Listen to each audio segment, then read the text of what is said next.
As A student നമ്മൾ first priority കൊടുക്കേണ്ടത് അതിൻ്റെ അക്കാഡമിക് പർപ്പസിനാണ്. ചില കോളേജുകൾ ചിലപ്പോൾ ട്രീറ്റ്മെൻറ്റിൽ നമ്പർ 1 ആയിരിക്കാം, അക്കാഡമിക് പർപ്പസിൽ ചിലപ്പോൾ പിന്നോട്ടായിരിക്കും. എപ്പോഴും നമ്മൾ അഡ്വാൻറ്റേജ് ഡിസഡ്വാൻറ്റേജ് കമ്പയർ ചെയ്ത് നോക്കുക. ഏറ്റവും കൂടുതൽ അഡ്വാൻറ്റേജ് നമുക്ക് കിട്ടുന്ന റാങ്ക് വെച്ച് ഏത് കോളേജിലാണ് മാക്സിമം നമുക്ക് എത്താൻ പറ്റുന്നത് അതിന് പ്രിഫറൻസ് കൊടുക്കുക. പ്രൈവറ്റിൽ പഠിക്കുന്നത് തൊട്ട് മോശമല്ല, ഗവൺമെൻറ് പഠിക്കുന്നത് മോശമല്ല, എല്ലായിടത്തും അതിൻ്റെതായ മെറിറ്റ്സും ഡിമെറിറ്റ്സും ഉണ്ട്. ഈ പറഞ്ഞ കാര്യങ്ങൾ ശ്രദ്ധിച്ചാൽ തന്നെ അത്യാവശ്യം നല്ലൊരു കോളേജിൽ കൊടുക്കും. ഇന്നത്തെ ഈ ഡിസ്കഷനിൽ എന്നോടൊപ്പം കൂടെയുള്ളത് ആൽഫ അക്കാഡമിയുടെ അഭിമാനമായ 2016 ആൽഫ അക്കാഡമിയിൽ നിന്ന് പാസ് ഔട്ടായി 2022 MBBS കംപ്ലീറ്റ് ചെയ്ത് ആലപ്പുഴ ജനറൽ ഹോസ്പിറ്റലിൽ പ്രാക്ടീസ് ചെയ്യുന്ന ഞങ്ങളുടെ മിടുക്കനായ ഡോക്ടർ ഹരിയാണ് ഇന്ന് എൻ്റെ കൂടെയുള്ളത്. Hi Hari, welcome. Thank you. ഇന്നത്തെ ഈ ടോപ്പിക്കിൽ നാം ഡിസ്കസ് ചെയ്യുന്നത് നമ്മളൊരു MBBS പഠിക്കാനായിട്ട് ഒരു മെഡിക്കൽ കോളേജ് എന്ന് പറയുമ്പോൾ ആ വാക്കിനോടൊപ്പം 3 സെക്ടറുകൾ നമുക്ക് യോജിപ്പിക്കാം. ഒന്ന് ഗവൺമെൻറ് സെക്ടർ, രണ്ടാമത്തത് private self financing sector, third one deemed medical college.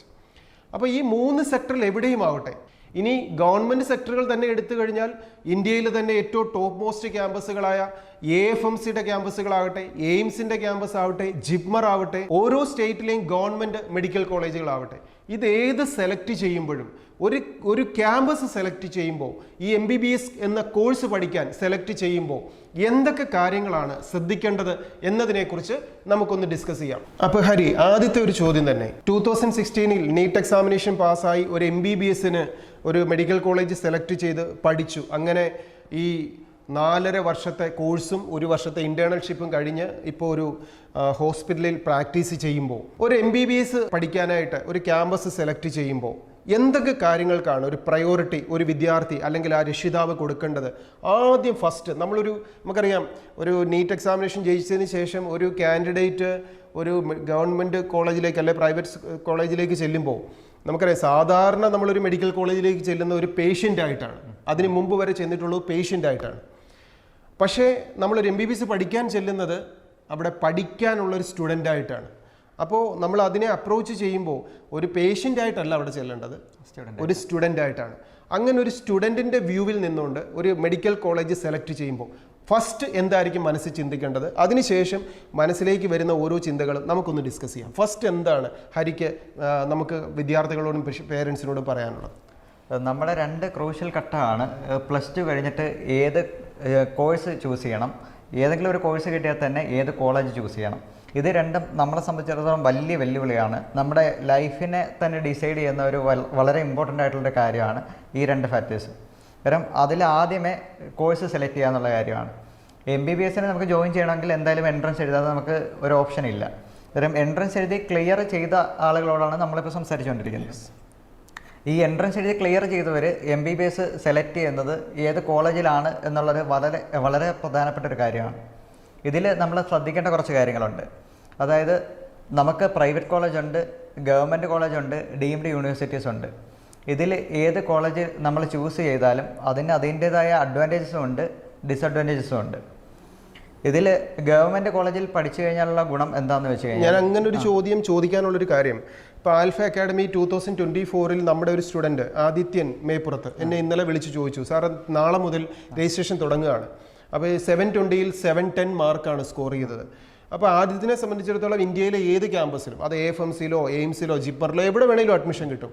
ഞാൻ സാർ ഏത് ക്യാമ്പസ് എടുക്കണം? എനിക്ക് ഇഷ്ടമുള്ള കേരളത്തിലൊരു ക്യാമ്പസിൽ തന്നെ ഞാൻ പഠിക്കണോ, അതോ എയിംസിലേക്ക് പോകണോ, അതോ AFMC പോകണോ, എന്താണ് ഞാൻ ചെയ്യേണ്ടതെന്നൊരു ചോദ്യത്തിൽ നിന്നാണ് ഇന്നത്തെ ഈ വീഡിയോ ഷൂട്ട് ചെയ്യാൻ തന്നെ തീരുമാനിച്ചത്. അത് ഒത്തിരി പേരൻസ് ഓപ്ഷൻ കൊടുക്കുന്ന കൗൺസിലിംഗ് ബന്ധപ്പെട്ടുള്ള സംശയങ്ങളിലും ഈ ചോദ്യം ചോദിക്കുന്നുണ്ട്. അപ്പോൾ അത് എന്നേക്കാളുപരി 25 വർഷമായിട്ട് എൻട്രൻസിന് പഠിപ്പിക്കുന്നു, നിങ്ങളെപ്പോലുള്ള ധാരാളം കുട്ടികളെ MBBSൽ എത്തിച്ചെങ്കിലും അത് ആധികാരികമായിട്ട് പറയാൻ മോനെ പോലുള്ളവർക്ക് തന്നെയാണ് പറ്റുക. അപ്പം ഇപ്പോൾ ഈ പറഞ്ഞ ഗവൺമെൻറ്റിലും പ്രൈവറ്റിലും ഡീംഡിലും ഉള്ള മെറിറ്റ്സും ഡീമെറിറ്റ്സും പറഞ്ഞല്ലോ, അപ്പോഴാണ് ഈ ഒരു ചിന്തയിലേക്ക് വന്നത്. അപ്പോൾ അതിൽ നിന്നുകൊണ്ട് എന്തിനാണ് ഫസ്റ്റ് പ്രയോറിറ്റി കൊടുക്കേണ്ടത് എന്ന് പേരൻസ്? ആസ് എ സ്റ്റുഡൻറ്റ് നമ്മൾ ഫസ്റ്റ് പ്രയോറിറ്റി കൊടുക്കേണ്ടത് അതിൻ്റെ അക്കാഡമിക് പർപ്പസിനാണ്. ചില കോളേജുകൾ ചിലപ്പോൾ ട്രീറ്റ്മെൻറ്റിൽ നമ്പർ 1 ആയിരിക്കാം, അക്കാഡമിക് പർപ്പസിൽ ചിലപ്പോൾ പിന്നോട്ടായിരിക്കും. അന്നേരം നമ്മുടെ ജോലി എന്താണെന്ന് വെച്ച് കഴിഞ്ഞാൽ നമുക്ക് അക്കാഡമിക്സ് ആണ് മുന്നോട്ട് കൊണ്ടുപോകേണ്ടത്. അതുകൊണ്ട് അക്കാഡമിക്സ് പ്രോപ്പർ ആണോ എന്നുള്ള ഒരു അസസ്മെൻറ്റ് നമ്മൾ നടത്തണം. അത് എങ്ങനെ നടത്താമെന്ന് വെച്ച് കഴിഞ്ഞാൽ പ്രീവിയസ് അവിടെ നേരത്തെ പഠിച്ചിട്ടുള്ള സ്റ്റുഡൻസിനോടുള്ള ഒപ്പീനിയൻ ചോദിക്കാം, പിന്നെ അവിടുത്തെ പാസ് പെർസെൻറ്റേജ്, പിന്നെ എല്ലാ ഇയർലിയും ഇത് വാലുവേറ്റ് ചെയ്യുന്നുണ്ട്. ഒരു കോളേജിൻ്റെ അക്കാഡമിക്കലി ഒരു റാങ്കിങ് സിസ്റ്റം ഉണ്ട്. അതിൽ ആ റാങ്കിൽ നമ്മുടെ കോളേജ് ഏത് രീതിയിലാണ് നിൽക്കുന്നത് എന്നുള്ളൊരു ഫീഡ്ബാക്ക് പ്രോപ്പറായിട്ട് നമ്മൾ നോക്കണം. അങ്ങനെ നോക്കിയിട്ട് വേണം നമ്മൾ കോളേജ് സെലക്ട് ചെയ്യാനായിട്ട്. അത് ഗവൺമെൻറ് കോളേജിന് സെപ്പറേറ്റ് ലിസ്റ്റ് ഉണ്ട്, പ്രൈവറ്റ് കോളേജിന് മാത്രമായിട്ടുള്ള ലിസ്റ്റ് ഉണ്ട്, കമ്പൈൻഡ് ലിസ്റ്റ് ഉണ്ട്. പിന്നെ NABH അക്രഡിറ്റഡ് കോളേജസ് ഉണ്ട്, അവരുടെ ക്വാളിറ്റി സ്റ്റാൻഡേർഡ് എപ്പോഴും മെയിൻറ്റെയിൻ ചെയ്യും. പിന്നെ കുഹസ്, അതായത് Kerala university of health science നടത്തുന്ന സ്ഥാപനങ്ങളാണെങ്കിൽ അവരുടെ ഒരു റാങ്ക് ലിസ്റ്റ് ഉണ്ട്, ഏതാണ് ടോപ്പ് കോളേജ് വരുന്നത് എന്നുള്ള ലിസ്റ്റ് ഉണ്ട്. അതൊക്കെ നോക്കിയിട്ട് നമുക്ക് പാസ് പെർസെൻറ്റേജും കാര്യങ്ങളും അക്കാഡമിക് നിലവാരം ഏകദേശം നമുക്ക് മനസ്സിലാക്കാനായിട്ട് പറ്റും.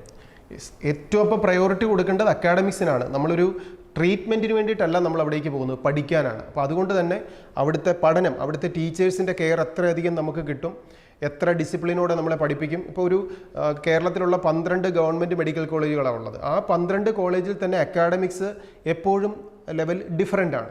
അപ്പോൾ ഏറ്റവും നല്ല ക്ലാസ്സുകൾ എങ്ങനെ ഉണ്ടെന്ന് അറിയണമെങ്കിൽ പുറത്ത് നിൽക്കുന്ന വേറൊരാൾ ചോദിക്കുന്നതിനേക്കാൾ നമ്മൾ ഒരു ദിവസം അവിടം വരെ പോയി ആ ക്യാമ്പസിൽ പഠിക്കുന്ന കുട്ടികളോട് ചോദിച്ച് തന്നെ അക്കാഡമിക്സിൻ്റെ ക്വാളിറ്റി അറിയുക, റിസൾട്ട് പെർസെൻറ്റേജ് അറിയുക എന്നുള്ളതാണ് ഫസ്റ്റ് നാം ചെയ്യേണ്ട ഡ്യൂട്ടി എന്ന് തന്നെയാണ് അവിടെ പറഞ്ഞത്.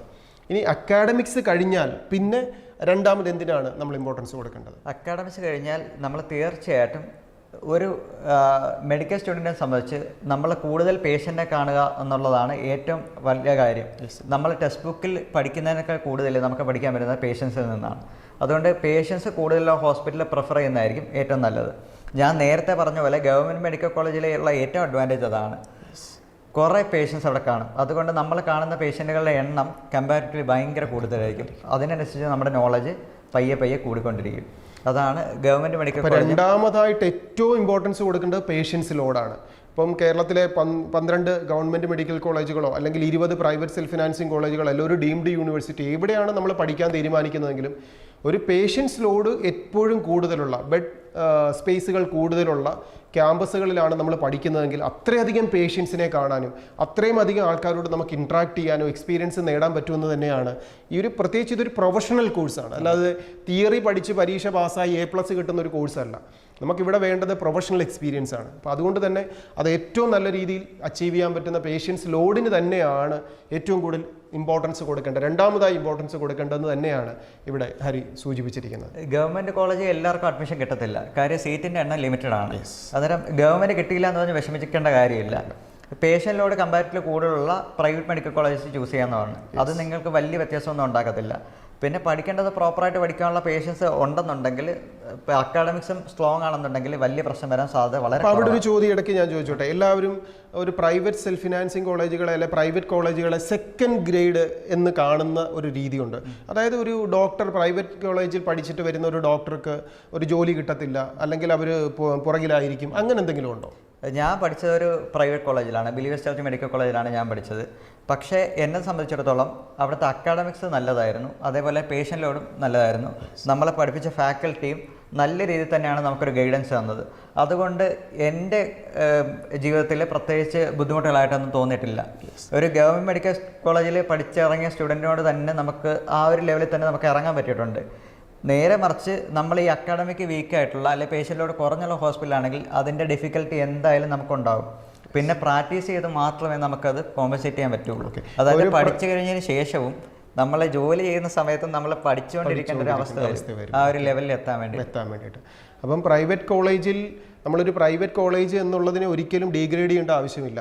നമുക്ക് വേണ്ട, പ്രത്യേകിച്ച് ശരിക്കും എനിക്ക് തോന്നുന്നു ഗവൺമെൻറ് കോളേജുകളിലൊക്കെ അധ്യാപകർ നമ്മളെ ഇരുത്തി പഠിപ്പിക്കാൻ ശ്രദ്ധിക്കാറൊന്നുമില്ല, വേണമെങ്കിൽ പഠിച്ചോ എന്നുള്ള ആറ്റിറ്റ്യൂഡ് ആയിരിക്കും. അതേസമയം പ്രൈവറ്റ് കോളേജുകളിൽ നമ്മുടെ റിസൾട്ട് അവർക്ക് ആവശ്യമായതുകൊണ്ട് തന്നെ നമ്മളെ കൃത്യമായിട്ട് അവരെ ഇരുത്തി പഠിപ്പിക്കും, അല്ലേ? നമ്മുടെ ഡിസിപ്ലിൻ അവർ കൃത്യമായിട്ട് നോക്കും. അപ്പം പ്രൈവറ്റ് കോളേജിന് അങ്ങനെ ഒരു മെറിറ്റും കൂടെ ഉണ്ട്. അപ്പം നല്ല ഒരു പേഷ്യൻസിലോടുള്ള ഒരു പ്രൈവറ്റ് കോളേജ് ആണെങ്കിൽ ഡിസിപ്ലിനും ഉണ്ടാവും, അതിനോടൊപ്പം അക്കാഡമിക്സിൻ്റെ മെറിറ്റ്സും അവിടെ നിന്ന് കിട്ടും, അല്ലേ? പിന്നെ ആകെപ്പാടെ വരുന്ന ഒരു ഡിഫറൻസ് എന്ന് പറയുന്നത് ആ ഒരു ഫീസിലുള്ള ഡിഫറൻസ് ആണ്. ഒരു ഗവൺമെൻറ് കോളേജിലാകുമ്പോൾ നമുക്ക് ഫീസ് ഇല്ലാതെ പഠിക്കാം, ഒരു പ്രൈവറ്റ് കോളേജിലാകുമ്പോൾ ഫീസ് കൊടുക്കേണ്ടി വരും. അപ്പോൾ അതാണ് അവിടെ ഒരു മെയിൻ ഡിഫറൻസ് ആയിട്ട് വരുന്നത്. പിന്നെ എന്താണ് നമ്മൾ ശ്രദ്ധിക്കേണ്ടത്? പിന്നെ പ്രൈവറ്റ് മെഡിക്കൽ കോളേജിലുള്ള വേറൊരു ബെനിഫിറ്റ് എന്താണെന്ന് വെച്ച് കഴിഞ്ഞാൽ അഡ്വാൻസ്ഡ് ടെക്നോളജീസ് കൂടുതൽ ഇംപ്ലിമെന്റ് ചെയ്യുന്നത് പ്രൈവറ്റ് കോളേജസ് ആയിരിക്കും. അതുകൊണ്ട് നമ്മൾ കുറച്ചും കൂടി അഡ്വാൻസ് ആവാനുള്ള സാധ്യത ഉണ്ട്. ഓക്കെ, ഡീംഡ് യൂണിവേഴ്സിറ്റികളും അതുപോലെ പ്രൈവറ്റ് സെൽഫ് ഫിനാൻസിങ്ങുകളും ഇപ്പോൾ എപ്പോഴും എല്ലാ എക്യുപ്മെന്റ്സിലും മെഷീനറികളിലും ടെക്നോളജിയിൽ എപ്പോഴും അവർ അഡ്വാൻസ്ഡ് ആയിരിക്കും, ലേറ്റസ്റ്റ് ആയിട്ടുള്ള അവർ അപ്ഡേറ്റ് ചെയ്തുകൊണ്ടിരിക്കും. ഇനി അടുത്തതായിട്ട് എന്താണ് നമ്മൾ ശ്രദ്ധിക്കേണ്ടി വരുന്നത്? പിന്നെ തീർച്ചയായിട്ടും നമ്മൾ പറഞ്ഞ ഒരു കോളേജിൻ്റെ ഇൻഫ്രാസ്ട്രക്ചർ വളരെ വലിയൊരു പങ്ക് വഹിക്കുന്നുണ്ട്. കാര്യം അതിൻ്റെ ബിൽഡിങ്, ബാക്കിയുള്ള എക്യുപ്മെൻറ്റ്സ് അതൊക്കെ വളരെ ഇമ്പോർട്ടൻ്റ് ആണ്. അതായത് ഒരു മെഡിക്കൽ കോളേജിൽ ലിമിറ്റഡ് റിസോഴ്സസ് ഉള്ളതെന്നുണ്ടെങ്കിൽ നമുക്ക് അത്രയും അപ്ഡേറ്റഡ് ആകാൻ പറ്റുള്ളൂ. ഫെസിലിറ്റീസ് കൂടുതലാണെങ്കിൽ സ്വാഭാവികമായിട്ട് പേഷ്യൻ്റ് ലോഡ് കൂടുതലായിരിക്കും, സ്വാഭാവികമായിട്ട് നമുക്കുള്ള എക്സ്പോഷർ കൂടുതലായിരിക്കും, നമുക്ക് കിട്ടുന്ന ടോട്ടൽ ഒരു നോളജും കൂടുതലായിരിക്കും. അപ്പോൾ നമ്മളൊരു ക്യാമ്പസിൻ്റെ ബ്യൂട്ടി എന്ന് പറഞ്ഞാൽ ഒരു 15-16 വർഷത്തെ സ്വപ്നത്തിലൂടെ MBBS നേടാൻ ആഗ്രഹിച്ചതിന് ശേഷം അടുത്ത ഒരു 60 വർഷക്കാലം ഒരു ഡോക്ടർ ഡെസിഗ്നേഷൻ ആയിത്തീരാൻ വേണ്ടിയിട്ട് ഒരു 5.5 വർഷക്കാലം സ്പെൻഡ് ചെയ്യുന്ന ക്യാമ്പസാണ് ഈ MBBSൻ്റെ ഒരു മെഡിക്കൽ കോളേജ് എന്ന് പറയുന്നത്. അത് പ്രൈവറ്റോ ഗവൺമെൻറ്റോ ഏതും ആവട്ടെ. അപ്പോൾ അതിൻ്റെ ഒരു ഇൻഫ്രാസ്ട്രക്ചർ എന്ന് പറയുന്നത് ഏറ്റവും നല്ല ഒരു ക്യാമ്പസ് തന്നെ പഠിക്കേണ്ട രീതിയിൽ നമ്മൾ സെലക്ട് ചെയ്യേണ്ടത് ആവശ്യമാണ്. അപ്പോൾ അങ്ങനെ പറഞ്ഞപ്പോൾ അതിനകത്ത് ചോദിക്കുകയാണ്, ഈ 5.5 വർഷം നമ്മളൊരു മെഡിക്കൽ കോളേജിൽ പഠിക്കുമ്പോൾ ആ ഒരു കോളേജ് ലൈഫും കൂടെ നമ്മളൊന്ന് ചിന്തിക്കണ്ടേ? അതിനെക്കുറിച്ച് എന്താണ് അഭിപ്രായം? കോളേജ് ലൈഫ് എന്ന് പറഞ്ഞു കഴിഞ്ഞാൽ നമ്മൾ എപ്പോഴും സന്തോഷത്തോടെ വർക്ക് ചെയ്യേണ്ട അല്ലെങ്കിൽ ജീവിക്കേണ്ട ഒരു സ്ഥലമാണ് കോളേജ്. അതല്ലാതെ നമ്മൾ പഠിത്തം മാത്രമല്ല മുന്നോട്ട് കൊണ്ടുപോകേണ്ടത്, നമ്മുടെ ബാക്കി എക്സ്ട്രാ കരിക്കുലർ ആക്ടിവിറ്റീസ്, പിന്നെ ഒരു സോഷ്യൽ ഇൻട്രാക്ഷൻ, ആ ഒരു കാര്യങ്ങളൊക്കെ, സഹപാഠികൾ, പിന്നെ റാഗിങ് എല്ലാവരെയും പേടിപ്പെടുത്തുന്ന ഒരു കാര്യമാണ്. കാരണം ഈ നമ്മുടെ രക്ഷകർത്താക്കളിൽ ഏറ്റവും കൂടുതൽ പ്രശ്നം വരാൻ സാധ്യതയുള്ളത് നമ്മുടെ സ്റ്റുഡൻസിനെ വെളിയിലോട്ട് വിടുന്നത്, അതായത് ഔട്ട് ഓഫ് സ്റ്റേറ്റ് വിട്ട് കഴിഞ്ഞാൽ റാഗിങ് വരുമോ എന്നുള്ള ഒരു പ്രശ്നമാണ്. ഈ ആൻറ്റി റാഗിങ് അഫിഡവിറ്റ് എല്ലാ കോളേജിലും, ഇന്ത്യയിലെ എല്ലാ കോളേജിലും കമ്പൾസറിയാണ്. ഈ ആൻറ്റി റാഗിങ് അഫിഡവിറ്റ് ഉണ്ടെങ്കിൽ മാത്രമേ നമുക്ക് മെഡിക്കൽ കോഴ്സ് കംപ്ലീറ്റ് ചെയ്യാനായിട്ട് പറ്റുള്ളൂ.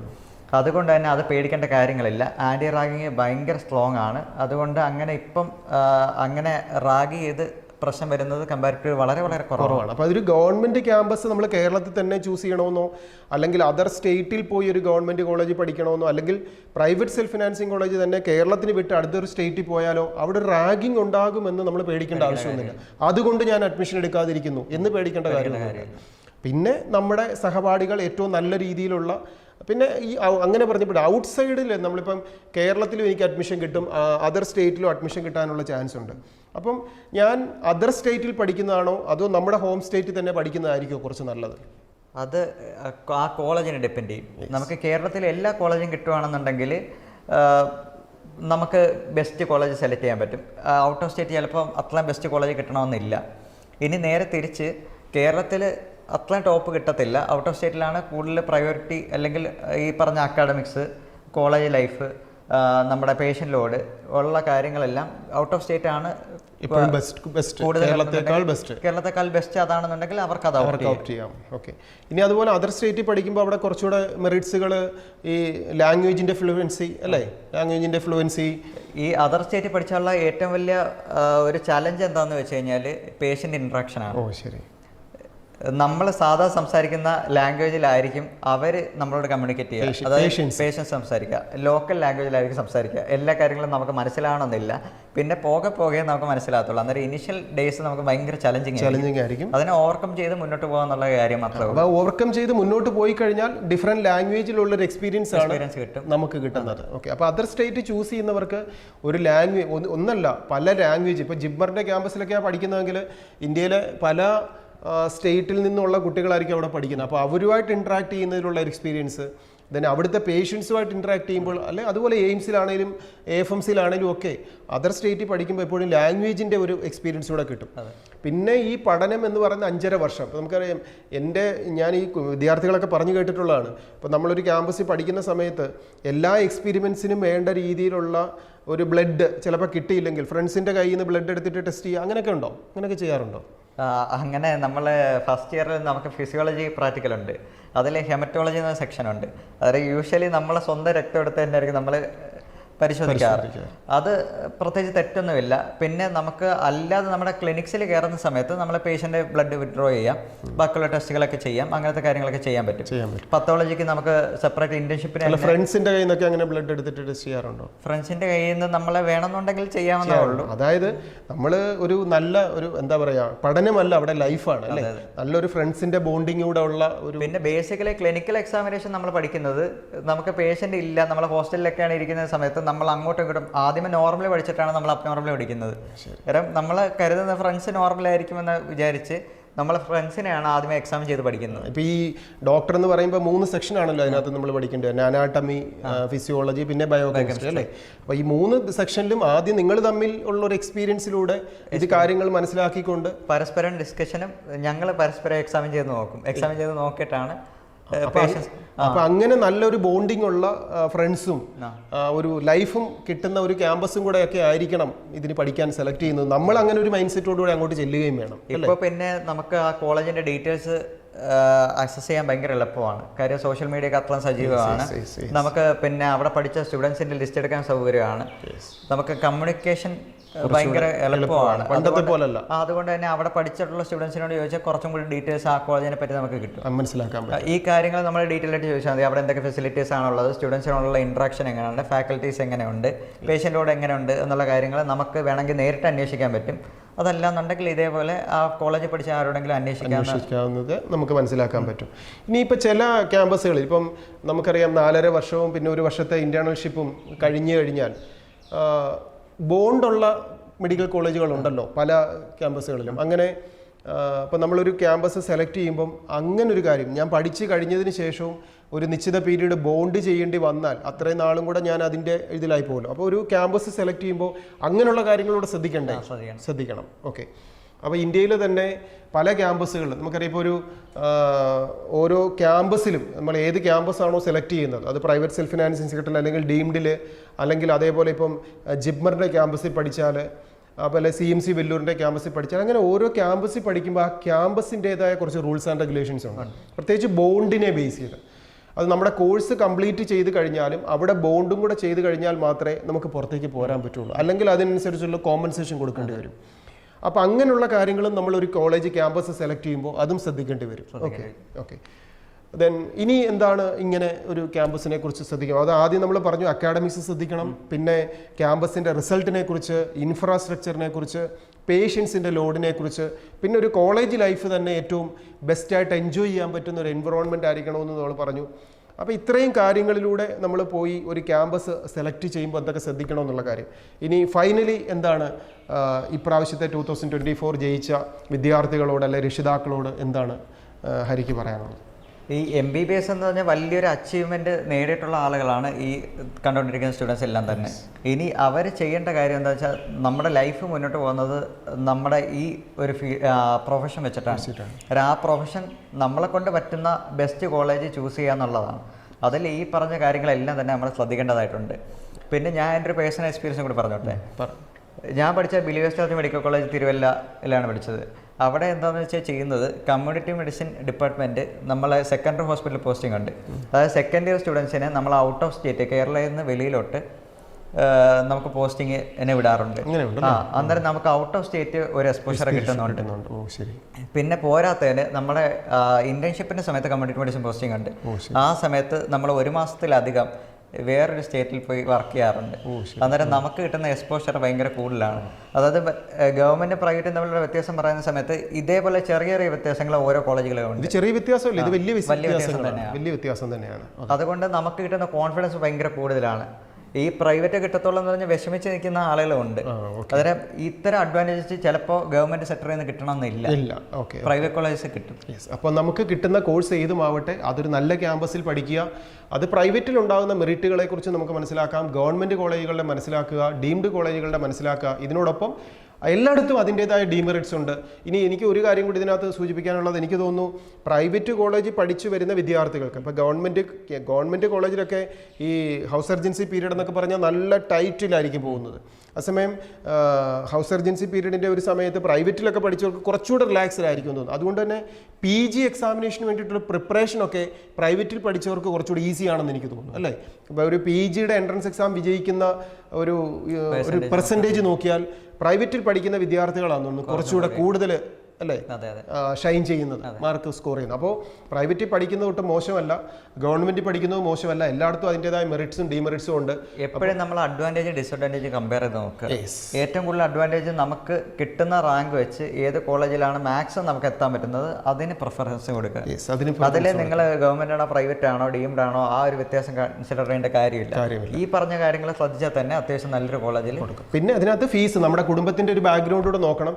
നമുക്ക് ഇന്ന കോളേജ് വേണമെന്ന് പറഞ്ഞ് വാശി പിടിച്ചിട്ട് പേരൻസിന് അത് പറ്റുന്നില്ലെങ്കിൽ ഇതെല്ലാം കൊണ്ട് പണയം വെച്ചിട്ട് ഒരു ബേർഡൻ ആക്കി, കോടിക്കണക്കിന് രൂപയുടെ ബേർഡൻ ആക്കി അങ്ങനെ ഒരു MBBS നേടേണ്ട ഒരു പ്രൊഫഷനും അല്ല അല്ലേ. ഇതൊരു എത്തിക്സ് ഉള്ള ഒരു ഫീൽഡാണ്, നമ്മൾ പാഷനേറ്റ് ആയിട്ട് കാണേണ്ട ഫീൽഡാണ്. അപ്പോൾ ആ രീതിയിൽ ഇതിനെ തിങ്ക് ചെയ്തുകൊണ്ട് നല്ല രീതിയിൽ മുന്നോട്ട് പോവുക. ഇനി ഇതിനോടൊപ്പം തന്നെ സൂചിപ്പിക്കാനുള്ളൊരു കാര്യം, എനിക്കൊരു ഗവൺമെൻറ് കോളേജോ അല്ലെങ്കിൽ പ്രൈവറ്റോ കിട്ടിയില്ല, DMD കൊണ്ടുപോയി ഒത്തിരി ഫീസ് കൊടുക്കുന്നു, അങ്ങനെ പോകേണ്ട ആവശ്യവുമില്ല. അപ്പോൾ ഇപ്പോൾ നമുക്കറിയാം നീറ്റ് എക്സാമിനേഷന് ഏജ് ബാർ ഇല്ല. ഇപ്പോൾ എത്ര പ്രാവശ്യം വേണേലും നമുക്ക് എഴുതാം. അതുകൊണ്ട് തന്നെ ഇപ്പോൾ ഈ വർഷം ഒരു നല്ല ക്യാമ്പസോ കോളേജോ ഒക്കെ കിട്ടാതെ പോകുന്ന വിദ്യാർത്ഥികളെ സംബന്ധിച്ചിടത്തോളം നിങ്ങളോട് പറയാനുള്ള ഒരു അഡ്വൈസ്, ഈ വർഷത്തെ എനിക്ക് ലഭിച്ചില്ല എന്ന് വിചാരിച്ചിട്ട് വിഷമിക്കുകയോ നിരാശപ്പെടേണ്ട ആവശ്യവുമില്ല.